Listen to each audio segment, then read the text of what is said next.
Something happened in Paris that Meghan Markle never expected, and now, even Prince William is said to be horrified.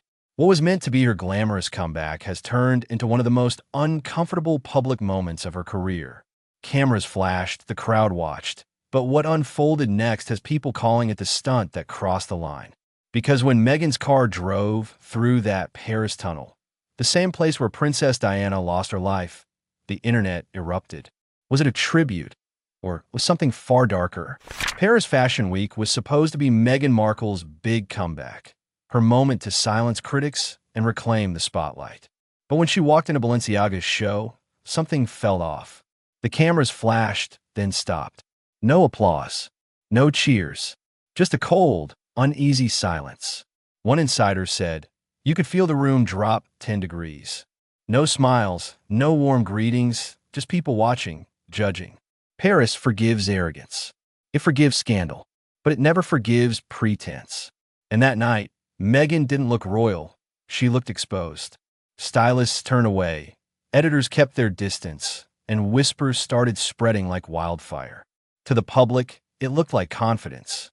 To those in the room, it looked like a performance collapsing in real time.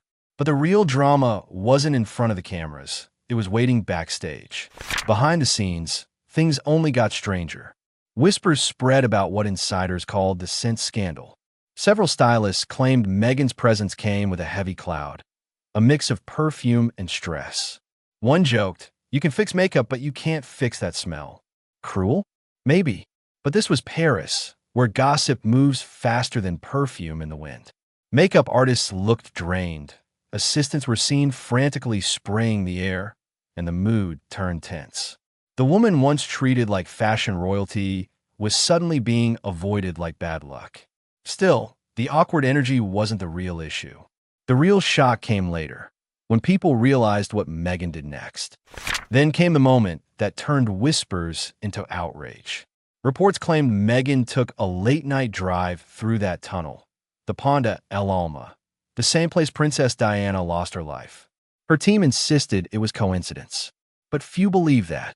This is the woman who studied Diana's interviews, quoted her speeches, and built her image around the late princess's legacy.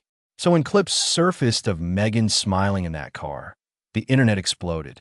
TikTok flooded with split-screen edits, Diana on one side, Meghan on the other. One caption read, "Diana walked in love. Meghan walked in PR." Supporters called it a tribute. Critics called it twisted.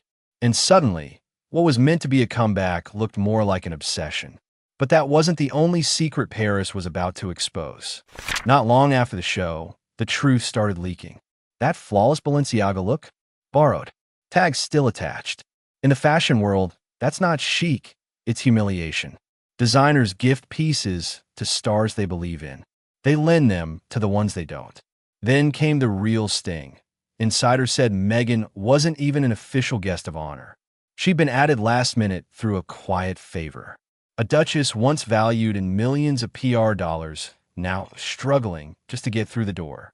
By the time she left Paris, the silence had grown louder. Calls stopped coming. Designers ghosted her. Even the photographers, once desperate for a single shot, had moved on. Paris hadn't just ignored her. It had rejected her. Completely. But for Meghan, the harshest blow was still to come. The moment when the world finally saw through the illusion. In the end, Paris didn't just expose Meghan's image. It exposed the story she'd been trying to sell.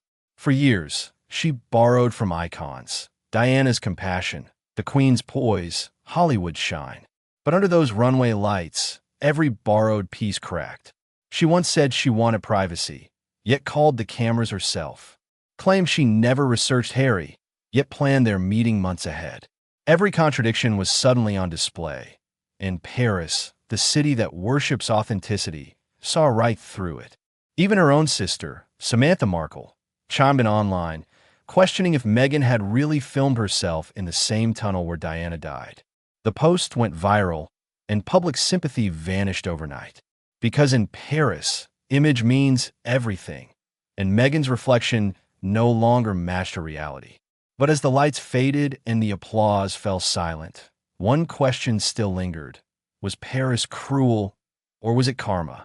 When Meghan's car finally pulled away, Paris had spoken, not with words, but with silence. She came to reclaim her throne, but left exposed under the very lights she once controlled. Diana's glow came from love.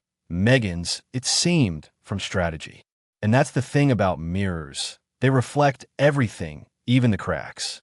For years, Meghan's story was about reinvention.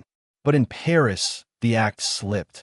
The city that crowns icons instead handed her a lesson. Authenticity can't be borrowed.